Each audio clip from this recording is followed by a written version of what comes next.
আসসালামু আলাইকুম রহমতুল্লাহ। সম্মানিত দর্শকবৃন্দ, আমরা এই মুহূর্তে আছি সৌদি আরবের তায়েফ শহরে। এই শহরটা, এই এরিয়াটা খুবই আবেগের একটা জায়গা, রাসূল সাল্লাল্লাহু আলাইহি সাল্লামের সাথে স্মৃতি বিজড়িত একটা জায়গা।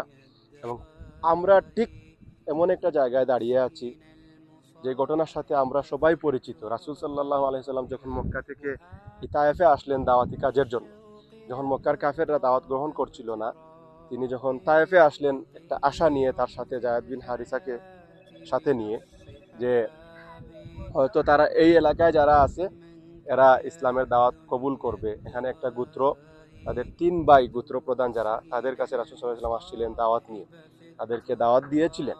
কিন্তু তারা খুবই তাকে তুচ্ছ তাচ্ছিল্য করেছিল, অমর্যাদা করেছিল, অপমান করেছিল। এমনকি তারা, একজন ভাই বলেছে, আল্লাহ কি আর কাউকে পান নাই রাসূল হিসাবে দেওয়ার জন্য? নাউজুবিল্লাহি মিন যালিক। এইভাবে তারা তাকে অপমান করেছে। রাসূল সাল্লাল্লাহু আলাইহি ওয়াসাল্লাম তাদের কাছ থেকে যখন নিরাশ হয়ে গেলেন, তাদের কাছে একটা রিকোয়েস্ট করলেন যে ঠিক আছে, আমি যেখানে আসছি তোমরা মক্কায় খবরটা পৌঁছাও।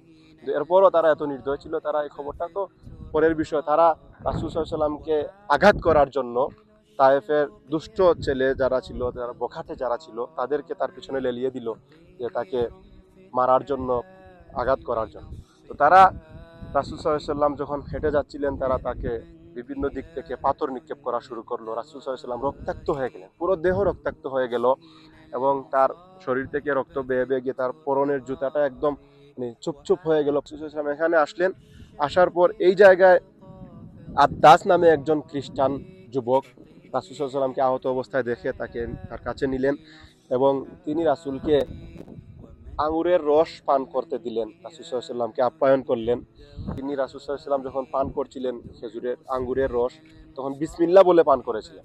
এবং এই যুবকটা প্রশ্ন করলো যে আপনি এই শব্দটা কোন জায়গা থেকে পেলেন? এখানে তো এই এলাকার কেউ এইভাবে পান করতে সময় এই শব্দটা ব্যবহার করে না। তখন রাসূল সাল্লাল্লাহু আলাইহি ওয়াসাল্লাম পরিচয় দিলেন, যুবককে প্রশ্ন করলেন। খবর পেয়ে দেখা গেল যে সে ইউনুস আলাইহিস সালামের এলাকা থেকে আগত এই এলাকায় সে আসছে।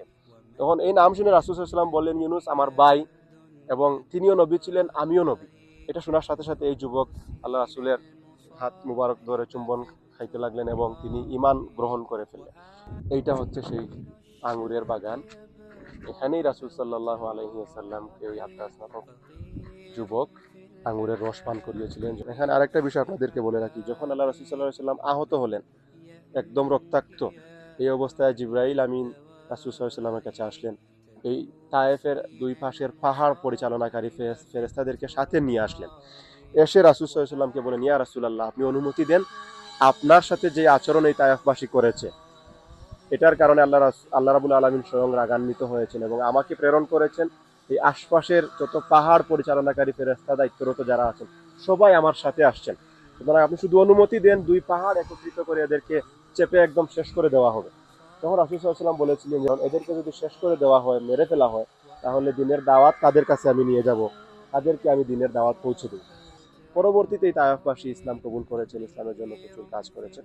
সুতরাং এই হচ্ছে সেই জায়গা, আমাদের আবেগের জায়গা, যেখানে রাসূল সাল্লাল্লাহু আলাইহি ওয়াসাল্লাম আহত হয়ে আঙ্গুরের রস পান করেছিলেন। তার সাথে ছিলেন সাহাবী যায়েদ বিন হারিসা রাদিয়াল্লাহু তাআলা আনহু।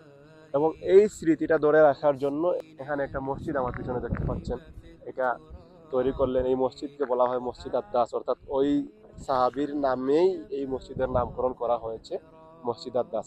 তো আপনারা দেখতে পাচ্ছেন, এটা খুব বড় মসজিদ না, খুব ছোট আকারে খুব সুন্দর একটা মসজিদ।